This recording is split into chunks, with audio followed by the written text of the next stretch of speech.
Bom, com vocês, calígrafa Andréa Branco.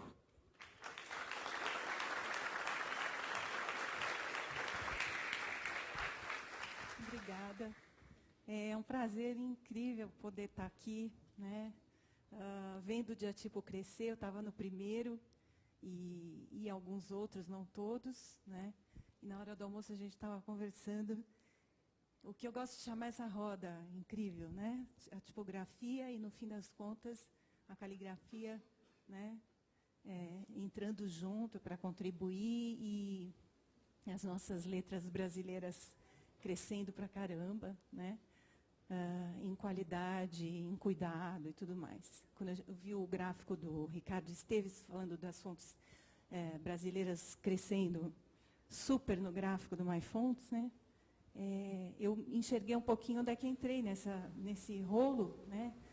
Dessa atenção com as letras em geral e as contribuições que foi possível fazer. Não imaginava que a minha cisma com a caligrafia, com uma mestra antiga, né, há 22 anos atrás, ia desembocar nessa roda bacanésima que a gente está fazendo e que cada vez mais gente, mais estudantes e mais horário nas grades curriculares a gente está tendo para estudar letra, né? E ir para frente com essa paixão interessante que faz a gente dar mais alma para os nossos projetos, né? Então, hoje eu vou falar de duas... Eu tenho feito... Isso é uma apresentação nova, parece que já tive algum probleminha aqui, apesar que isso é traço, não entendi por que está fora de foco. Mas eu sempre estou mostrando o que, para mim, é uma apresentação do que seria a caligrafia e o lugar dela dentro do design. Eu não sou formada em design, né? Eu sou formada em pedagogia e caí fora da educação e, no fim, estou dando aula de novo, né? Juntando aquilo que eu estudei mais, que foi caligrafia, juntando com a vontade de ensinar. E acaba que, nesses anos todos, desde que eu concebi o primeiro curso para o público em geral e depois o curso para designers, eu estou sempre apresentando o que eu acho que é a caligrafia do meu jeito, né? E tentando pegar tudo que eu consegui rechear nesse caminho de buscar de informações para rechear esse meu currículo e trazendo isso mais processado para quem está começando, embalar mais rápido, né, que não foi o que aconteceu comigo. E hoje eu não vou estar falando de introdução, né? Mais gente está estudando caligrafia, a gente já tem um livro traduzido para o português que saiu em dezembro, que foi uma aquisição super bacana, fiz a revisão técnica, que é a arte da caligrafia do David Harris, e lá tem muita informação de primeira qualidade visual histórica, que dá para a gente ir lá beber um pouquinho das fontes. Tem mais gente falando de caligrafia no Brasil, Cláudio Rocha, o Matheus Barbosa no Recife, né? E então a coisa está expandindo um pouco. O que eu vou mostrar aqui hoje são duas coisas. Influências, dois trabalhos, né, dois desenhistas incríveis de fora do Brasil, que eu gosto muito, e o que são influências, né, para o meu trabalho, inspirações e tal. E também alguns trabalhos recentes que eu tenho desenvolvido, que como que os estúdios, as agências, estúdio de fotografia, várias editoras, né, que é o foco maior do meu trabalho hoje, depois de ter atirado para tudo quanto é lado e feito tudo o que eu podia fazer aplicando a caligrafia, porque eu tinha que viver disso desde o início. E eu passei por todas as praças, digamos, em que a caligrafia é possível aplicar. E então eu vou mostrar alguns trabalhos recentes que têm rolado situações, aplicações, etc. Então, primeiro, referências. Então, o Rodney Schwander, ele é americano, hoje vive na Bélgica faz um bom tempo. Muito pequeno ele foi para a Alemanha e mergulhou em escritos medievais e uma cultura antiga, muito tradicional da caligrafia. E hoje o trabalho dele é muito mais artístico. A gente vai mostrar aqui alguns logos, algumas caligrafias bastante expressivas, que é bem a praia dele, né? Para mim, caligrafia é uma conexão entre que instrumento você está usando, com que suporte e com que meio. Se está numa pedra, se você não precisa de tinta, então, né? Se você está numa parede, enfim. A conexão dessas coisas junto com a mão e essa intenção do gesto, né? Ou seja, uma coisa que é prazerosa estudar, porque você sai do desktop e vai para a mão, né? Esse é um dos aspectos que o curso acaba sendo bacana. Então, o que é interessante nesses artistas mundiais? O ecletismo, né? A capacidade de fazer estilos muito diferentes e também ter uma atitude, um gesto que é muito próprio. Então, aqui a gente tem uma letra cursiva, ou seja, todas as letras unidas umas às outras, né? A característica principal de uma cursiva, diferente de todas as outras letras histórica caligráficas, é a questão de unir uma na outra. A última letra do século XVIII, né? Que são as cursivas ou copperplates. Aqui a gente tem uma cursiva, só que com gestual muito legível, né? Com um gestual bem à vontade, com modulações de traços grossos e finos, né? Mas com liberdade e movimento. Aqui a gente já tem uma chancelaresca, que a gente já viu hoje, né? No livro, na exposição da Maria Helena, que é uma letra muito do Renascimento. Eu acho que a itálica ou chancelaresca, ela é meio do caminho entre uma cursiva e uma romana. Então, ela tem características bastante caligráficas, muita legibilidade, mas ainda não a leveza da cursiva ou alguma falta de contraste que a cursiva tem, né? Aqui, aquele traço solto, mais livre, ainda usando as manchas. E aqui algo que mistura o tradicional e o moderno. Que acho que essa uma aplicação bastante possível das caligrafias modernas, né? O que mistura o antigo e o novo. Uma espécie de gótico com outros hairlines inclusos. O Brad Neuschwander conheceu o Peter Greenaway, que é esse diretor discutido, né? E fizeram vários trabalhos juntos. E esse filme, o livro de cabeceira, recomendadíssimo, se você não viu ainda. Tem muita caligrafia, é extremamente plástico na apresentação. E o barato aqui era o prazer da escrita no corpo. O corpo como suporte, a pele virando o pergaminho, virando o livro, né? Muito legal, tem caligrafias de várias naturezas. Aqui nas costas do Ivan McGregor, dá para ver um alfabeto inteiro de capitulares imperiais romanas. Ou seja, tinham vários calígrafos no set de filmagem. Eles pegavam, como é que se fala? Manequins, planejavam os textos e as escritas nesses manequins plásticos, iam para o corpo dos atores, caligrafavam tudo. Se tivesse errado, diz que Peter Greenaway chegava e interferia, eles discutiam juntos, aí fazia toda a pintura e depois ia para a filmagem. Tinha caligrafia árabe, chinesa, japonesa e ocidental. Tinha, não, tem. Essa é a Vivian Wu, com um Pai Nosso escrito em latim e inglês no corpo, nas cores tradicionais da caligrafia medieval, preto e vermelho. Bom, agora a gente vai passar para a segunda referência, que é o Julian Waters. Quem fez curso comigo já ouviu bastante desse cara, só meio chegadinha na elegância das coisas dele. Isso é um trabalho meu, uma frase do Pequeno Príncipe. Então, o quarto de uma criança, um bebê, que foi decorado todo à la Pequeno Príncipe. Então, eu fiz essa frase e dá para ver talvez alguns detalhes no N, por exemplo, a segunda perna do N voltada para dentro. Isso seria uma das modelagenzinhas que me fez puxar um pouco, me inspirar no trabalho do Julian Waters. E aqui dá para ver um pouco mais nitidamente essa referência. Aqui com mais swatches, né, a gente viu, né, o trabalho do Arrighi, o manual da escrita, né, um dos mestres calígrafos da época, tão tradicionais, uma chancelaresca bem mais dura, e aqui uma chancelaresca modernizada, mais arredondada, adocicada.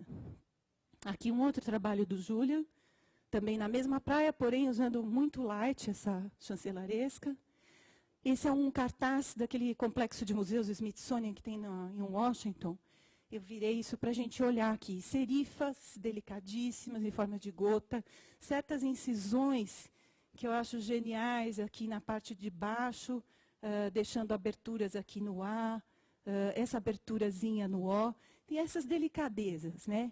Eu acho que o lettering, a caligrafia trazem alguns refinos, algumas sugestões de ir um pouco além nesses acabamentos, né? Aqui um pouco maior para a gente ver, abertura aqui no R. Mais um trabalho, né? De maiúsculas. Aqui um closezinho de como os tratamentos dos detalhes na mão, né? Quem não conhece vai dizer, não, isso é fonte, né? Qual que é a vantagem de fazer uma caixa alta? Enfim, a gente sabe aqui as graças, né? As aquisições que a gente tem nessas sutilezas. E os calígrafos levam isso ao máximo algumas vezes. Uma romana muito interessante também com aqueles tipos de recursos, né? De pequenas aberturas e etc. Trabalhos. Esse é um livro da família Schurman.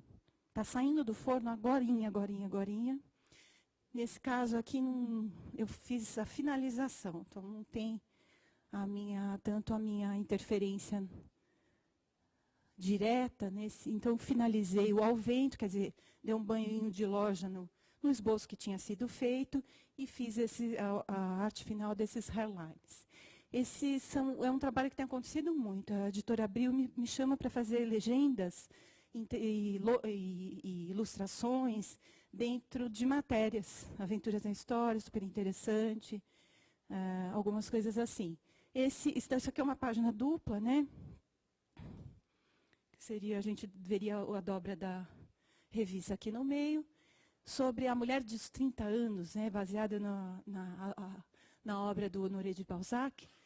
Quais são as características dessa mulher e tal. Então, aqui a gente vê as 30 qualidades que encantaram o escritor francês. E essa letra, então, é uma letra chancelaresca, só que feita com a pena de bico. Para quem conhece, para quem não conhece, eu gosto de separar. A caligrafia tem duas pontas principais, a pena de bico e a pena de ponta quadrada, que faz aquele formato de fita. Só com isso a gente entende bastante da mecânica das possibilidades da caligrafia. Então, dá para ver aqui mais de perto, ainda assim clarinho, né, porque ele fez umas nuances de cor ali suaves. Quem fez esse design foi o Fábio Tubo, lá da Aventuras da História. Aí esse foi um trabalho também de uma categoria que está rolando muito, né? Parece que as pessoas estão sacando melhor o que é a caligrafia e as possibilidades que ela dá, mas a primeira, mesmo quando eu me apresento, o que você faz? Caligrafia, a pessoa vai para a caligrafia pessoal, vai para a escola, caligrafia escolar, etc. Então, algo que tem muita informação original é justamente a letra pessoal, né? Quando você foi alfabetizado, você foi apresentado para a escrita, você tinha um modelo para copiar, dependendo do método da tua escola, você aprendeu letra bastão e letra cursiva, às vezes, ou chamada letra de mão na escola, né? Ou não, ela pode ter sido opcional, de acordo com os métodos atuais mais construtivistas, a letra cursiva fica meio opcional. E aí a gente tem um problemão. Um pouco porque a gente não escreve mais, a gente só digita, e há quem diga que a escrita manual vai morrer. E um pouco porque a escola já não está te pedindo tanto, segura o lápis exatamente assim, se não está errado, faça a letra direito, cuida do seu caderno, etc. Tudo isso foi sendo cada vez mais relaxado, né? E aí começou a alarmar, e tem professor de faculdade de Direito pedindo trabalho escrito em almaço e escrito à mão, para ver se a gente, né, uma atitude radical para ver se volta um pouco essa prática humana de você estender a sua forma de pensar, com o seu jeito de desenhar, que é a sua letra, como extensão do teu pensamento, do teu cérebro através da tua mão, né? Então, a letra pessoal, como testemunho, como fazendo parte do marketing emocional, é uma coisa que corriqueiramente está se usando, né, para dar esse toque mais pessoal para as comunicações. Então, a Warner ia lançar o DVD do Sherlock Holmes e o pessoal da agência criou 3 textos diferentes. E aí eu fui assistir o filme e mergulhar dentro dessa cabeça aguda, incrível do personagem, porque é como se ele estivesse desvendando, né, uma história, uma situação. Você entrou em casa pela porta dos fundos, coisa que nunca faz. Tirou o sapato de couro preto, sem notar que a sola estava suja de lama. Uma lama mais amarelada do que marrom, que mostra que você estava chovendo, que você pegou um atalho pelo terreno baldio para chegar mais rápido em casa. Então, essa fala, né, super, para quem viu o filme, da agudeza, inteligência e a forma direta do Sherlock Holmes. Entrei muito nisso para criar essas letras, né? Nesses tipos de trabalho, como teve anos atrás uma campanha da Dove, também tinha que inventar 3 letras de 3 mulheres diferentes. Eu tinha a história e eu tinha a foto. Eu tinha que criar a letra cada uma daquelas 3 mulheres. Aqui, meio que eu resolvi que eu ia inventar uma letra que tivesse a ver com a figura, a personalidade do Sherlock Holmes. E aí, o pessoal fez um trabalho bacana.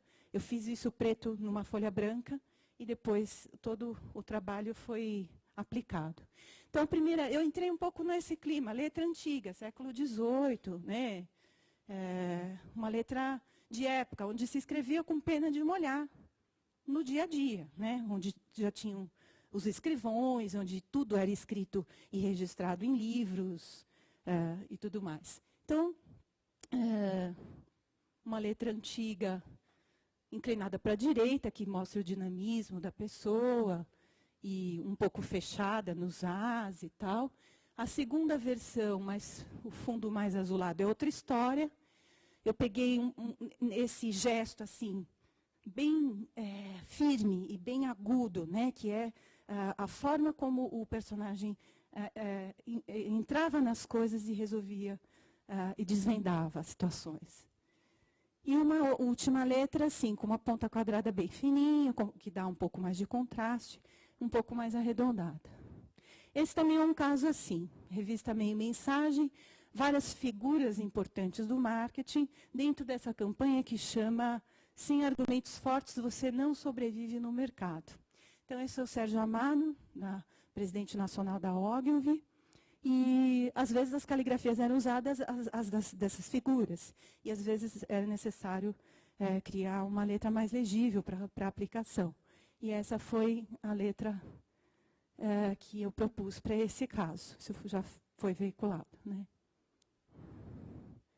Sem modulação, sem instrumento de caligrafia muito assim, uma caneta comum, letra moderna.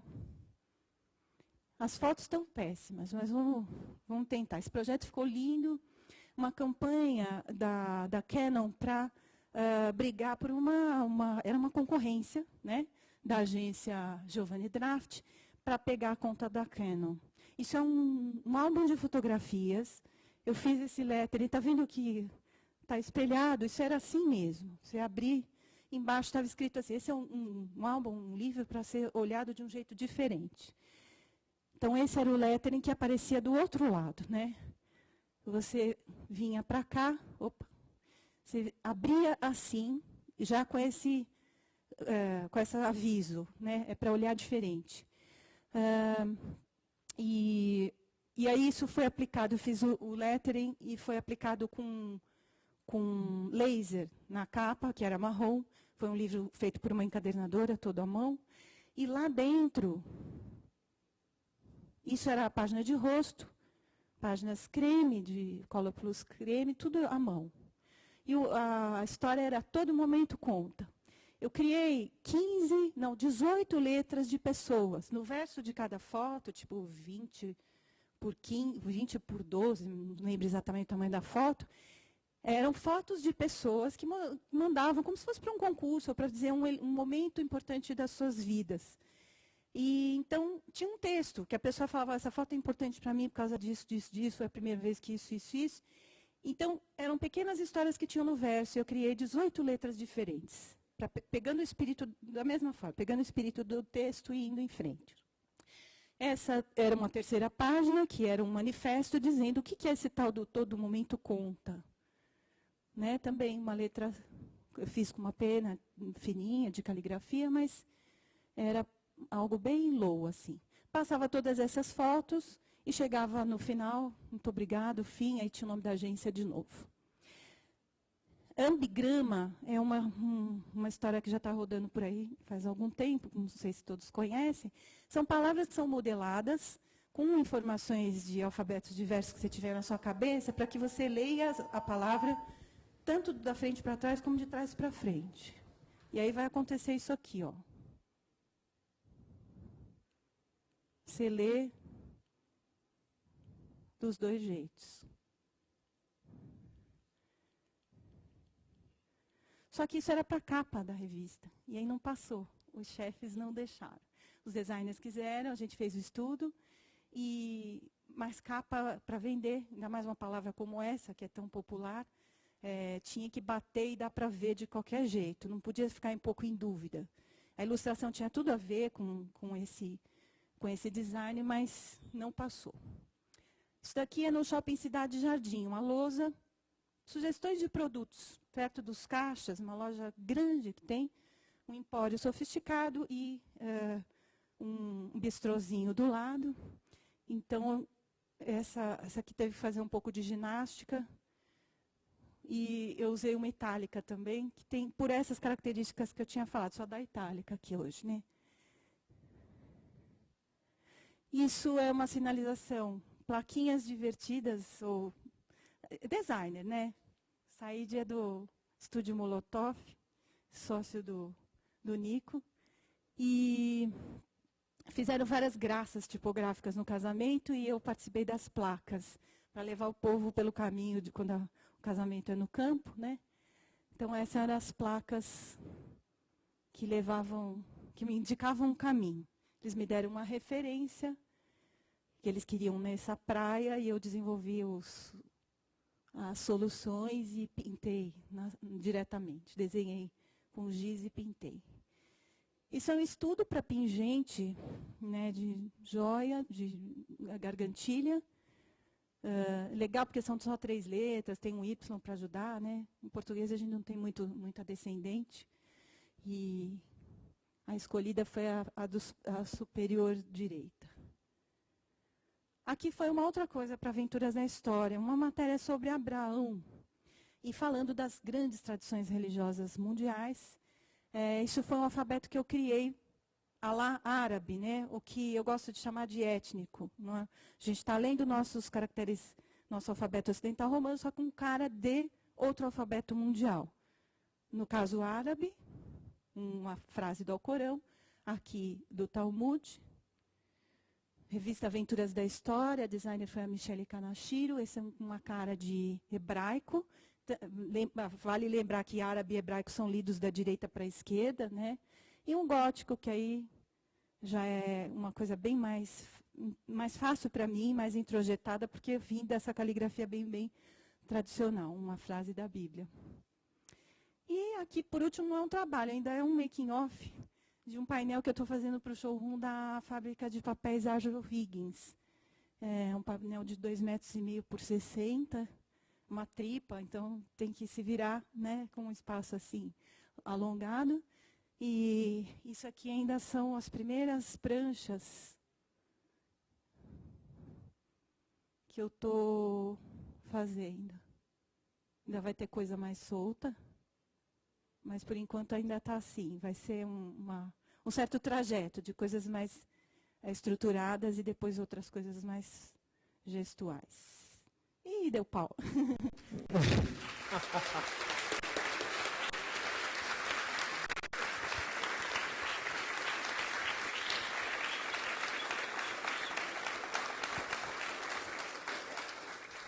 Ficou linda essa caligrafia. Era uma Belíssimo. fonte caligráfica dos subtipos linda, homenagem ao Alejandro. Aí não trocou no PowerPoint. E aí dancei. Perguntas para Andréa Branco? Azeitona, vamos lá. Tem microfone atrás, não? Pode usar esse aqui. Vê se está funcionando.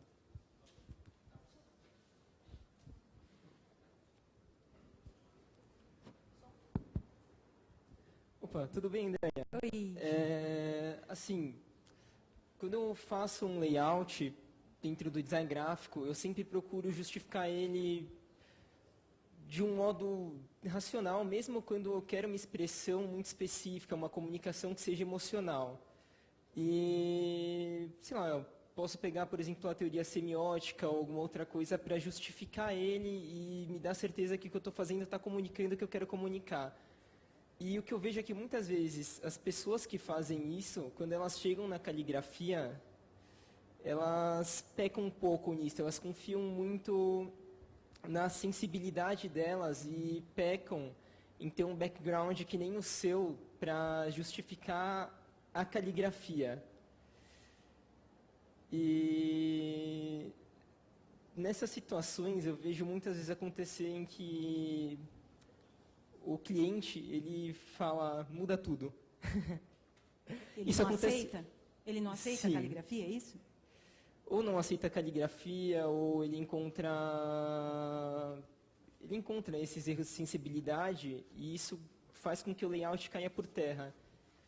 E eu não sei se existem se existem profissionais calígrafos no mercado que conseguem atender isso tão bem quanto você consegue. Eu queria saber também, quando você atende um cliente, acontece muito essa coisa dele falar para você mudar tudo, mesmo você justificando com tudo isso que você mostrou para a gente aqui?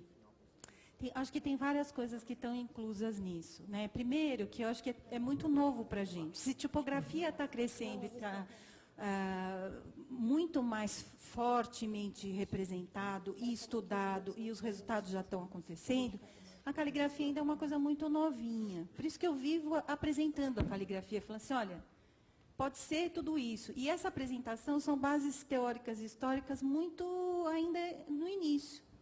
Para a gente mastigar isso e ir em frente com as possibilidades, ainda vai levar um tempo. Tudo ainda é muito novidade.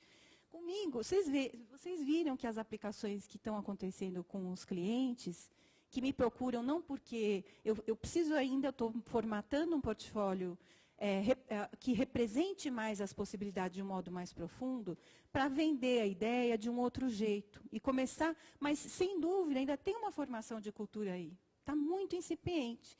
Então, o nego chega de agência imensa, que pela pauleira não tem tempo de ficar estudando muito, mas ele já sabe que caligrafia está no ar e é legal, e eu preciso pegar um pouco disso daí, principalmente pelo marketing emocional, que é óbvio.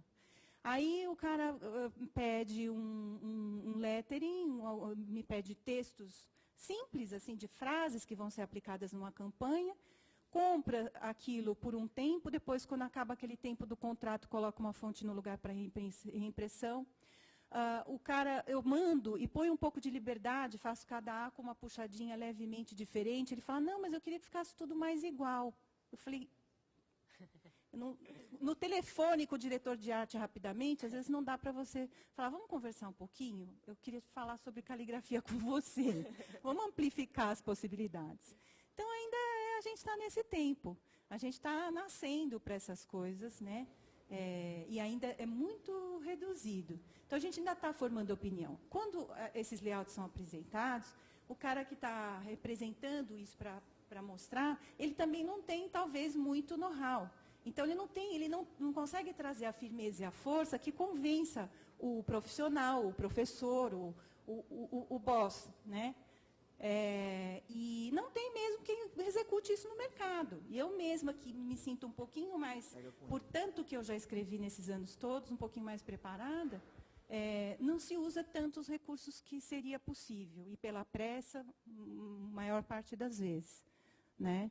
Então, é a nossa realidade. Mas eu acho que tem muita coisa ainda para acontecer na tipografia e na caligrafia, que está junto. E acho que ainda vai mudar. Mas eu acho que é isso mesmo. O ideal seria a caligrafia a partir do começo do projeto, que nem é o ideal com design gráfico.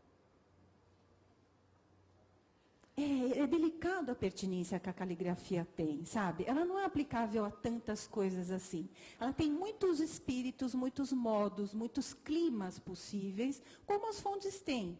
Só que com uma outra modelagem, uma outra humanidade, outras questões sensíveis, né? E aí a gente tem que tomar muito cuidado onde que a gente quer aplicar. Ah, quero aplicar porque a caligrafia é legal. Tem coisa que tem a ver, tem coisa que não tem. Você não vai competir com uma fonte, né? Acho que tem essa delicadeza aí. Obrigado. Morgana. Oi, Andréia. Oi.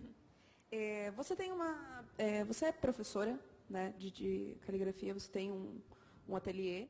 E há algum tempo você vem dando o curso de caligrafia para designers. Isso. Quando foi, mais ou menos, a época, ou o que estava acontecendo na época, que você sentiu a necessidade de direcionar o teu curso de caligrafia para designers? Quando foi que designers vieram te procurar? Eu inventei um curso, né?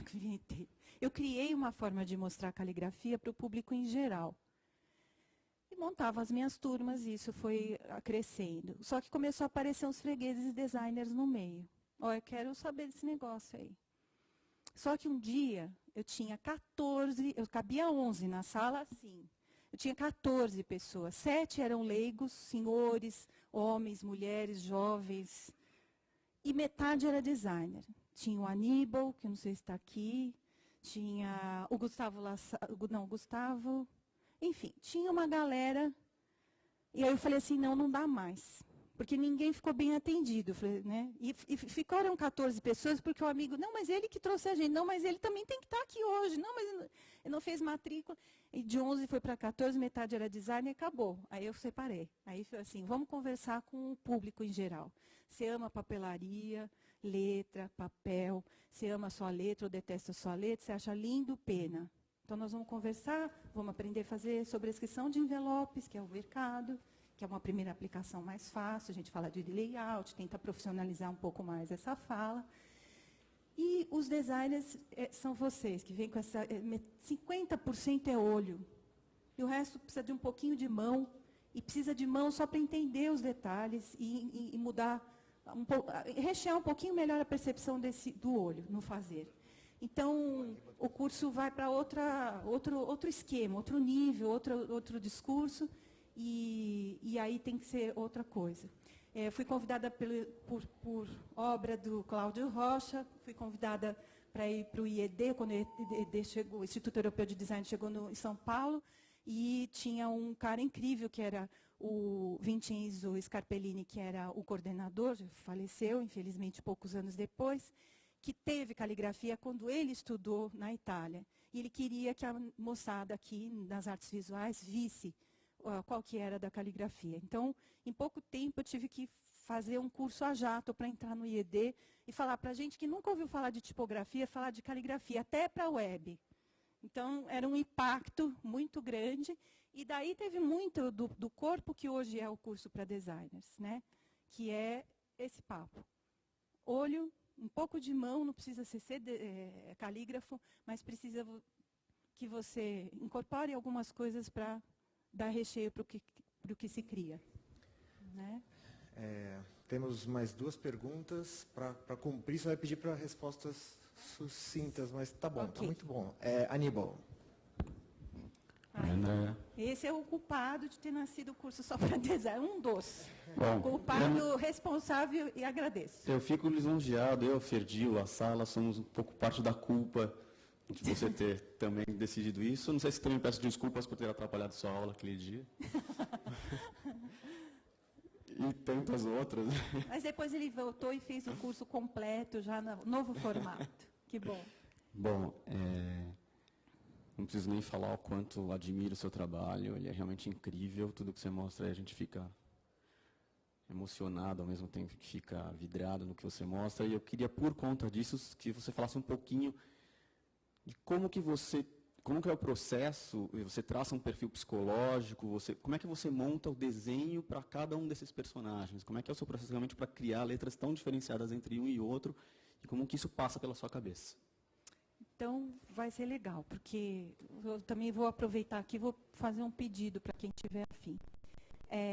Eu estudo um pouco de grafologia, mas a grafologia aqui porque a escrita me interessa assim, meio de A a Z. Isso caiu de paraquedas na minha cabeça, foi minha forma de ir para a arte, né? De certa maneira, foi a caligrafia. Mas eu vi que a escrita, a história, né? O que é a história da caligrafia? A metamorfose dessas nossas 26 letras, falando de Ocidente, claro, né? A metamorfose dessas 26 letras para chegar no que virou nossa letra pessoal. A nossa letra de mão, vai. Então, quando a gente tem que entrar um pouco... E eu estudo, então, um pouco de grafologia também, porque está dentro dessas coisas. A grafologia é um pouco mistificada no Brasil, e eu estou estudando um outro espírito, uma coisa bem profunda e interessante. Mas tem que comer muito feijão e não vai dar tempo, porque o negócio é caligrafia há muitos anos, não dá para começar outra coisa tão grande, eu acho. E tem algumas coisas que a gente estuda na grafologia que mostram a pessoa, né? Isso é riquíssimo, lindo, né? Porque é como se fosse um eletroencefalograma dessa pessoa. E eu estou fazendo um arquivo de letras pessoais. Eu já tenho algumas coisas, eu tiro referências de onde aparecem. Eu fui lá e fiquei tentando entrar dentro dessa cabeça, desse jeito de ser, que é incrível, né, do Sherlock Holmes. E tentei pegar esse gesto que eu falei para vocês da segunda letra, que eu acho que é a mais aguda. Ele tem uma agudeza de inteligência e uma assertividade que vai para a direita, né, na hora que você escreve, essa coisa assim, muito pontual, que é o encanto desse personagem. Então, eu tentei pegar isso, né, essa coisa do gesto mesmo. O Dado falou, mesmo que a gente não queira, o movimento sempre expressa, né? Eu acho que tem tudo a ver. E isso transparece na letra. Só que, para as aplicações de comunicação, você tem que fazer uma letra com banhinho de loja. Bem legível, tal, que não é exatamente o que acontece com uma letra de uma pessoa extremamente inteligente. Por exemplo, você pega a letra do Napoleão, é um caos, mas o cara ditava 7 cartas diferentes ao mesmo tempo para 7 secretárias. Então, era de uma capacidade mental absurda, de inteligência, né? Só que você olha a letra dele e você acha que é o fim do mundo. Então, para as aplicações, tem que ser uma coisa que mistura um pouco da caligrafia arrumada da história, que eu tive muito, com um pouco da letra pessoal. Foi assim que eu fiz essa coisa. Na Dove já foi assim, eram letras de mulheres, então já fica mais fácil. Eu fazer uma letra masculina é um pouco mais difícil. Se bem que, pela grafologia, tem só 2 coisas que não dá para ver, idade e sexo. Porque a sua letra pode ser mais ânima, mais feminina, e ter ânimos masculinos junto, mas não necessariamente você descobre se aquela letra, né, é de um homem ou de uma mulher. Mas, para a finalidade de comunicação, a gente precisa colocar mais, com algumas características mais reconhecíveis facilmente. Respondi? Para fechar, Felipe. Oi, André. Oi, Felipe. A gente já se conhece por meios virtuais e tal. O Flickr, eu sou um admirador do teu trabalho também. Obrigada. Queria te parabenizar. E queria saber qual a tua opinião sobre a mistura que está acontecendo de um trabalho artesanal, como a caligrafia, com meios mais digitais, que é o trabalho vetorial. Hoje em dia, a molecada está acostumada já a aprender a escrever na tablet, em vez de pegar numa caneta. Então, eu queria saber, e está ocorrendo uma volta, né, do trabalho artesanal. Então, eu queria saber o que você acha dessa mistura e a volta desses valores artesanais para o trabalho de designer. Eu acho que isso é uma coisa da história, né? São coisas que são ciclos onde os opostos sempre voltam, né? O manual e o tecnológico, essa é uma discussão tão antiga, né? Arte não é arte, caligrafia é arte, não é arte. Arte ou artesanato é uma briga, né? Uma discussão muito, muito antiga. E eu acho que não tem muito jeito. Quando eu ouço assim, a letra manual vai morrer porque todo mundo só digita, eu acho super high-tech e procedente em certos meios, mas não em tudo, porque eu acho que tem uma questão fundamental, que é o fazer manual. Essa coisa que integra o corpo da gente, que a gente sente, né? O que faz a comunicação tocar? Quando os vários órgãos do sentido estão sendo acessados de formas diferentes. Quando você sai do dia inteiro da sua máquina e vai fazer um pouco de caligrafia no teu tempo livre ou no curso, o que eu mais ouço é que isso é muito bom. Baixar a bola e desenhar à mão, não só a caligrafia, mas tudo que é feito à mão, é altamente integrador, né? Diria até terapêutico nessa loucura que a gente vive de ficar com várias mídias ao mesmo tempo. Então, eu acho que não acaba, acho que não tem como acabar isso, eu acho que só soma, né? Você não precisa ter exatamente, não necessariamente você tem que ter informações caligráficas para fazer um bom type ou um bom lettering. Você tem que ter olho. E essas informações dos instrumentos da caligrafia, você pode ter só essa informação e não saber fazer. Mas eu acho que só soma, só dá alma e sensibilidade para as construções, para as nossas composições, nossas criações, né? Eu me sinto um pouco indo na contramão, assim, de falar, não, vamos escrever à mão, né? Para as pessoas em geral e para quem está na ponta disso. Eu dou aula para o leigo, para o jovem, para a senhora, que fala que não sabe nem desenhar, e dou aula para vocês, que são os caras mais especializados na manipulação das formas, né, das letras. E tudo serve, ela é muito democrática, isso que eu acho bem bacana. Bravo!